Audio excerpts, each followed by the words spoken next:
The overall goal of this methodology is to quantify phosphatidylethanolamine methyltransferase, or PEMT, activity from whole cell extracts.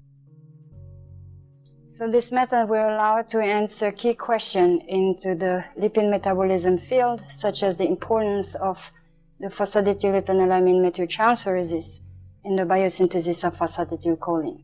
So the main advantage of this protocol is that it can be measured from whole cell extract and does not require purification of the enzyme.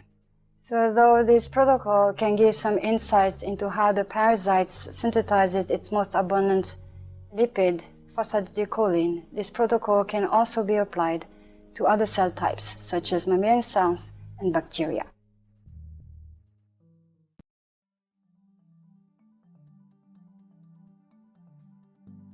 Grow the Leishmania cells in a sterile plastic bottle sealed with an airtight cap at 26 degrees Celsius in supplemented M199 medium without shaking. Harvest the cells by centrifugation at 1500 G for 5 minutes at 4 degrees Celsius when they reach a cell density of 10 to 20 million cells per milliliter.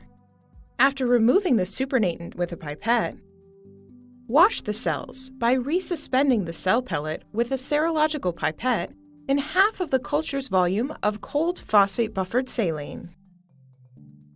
Centrifuge the cells again at 1500 G for 5 minutes at 4 degrees Celsius. Discard the supernatant with a pipette.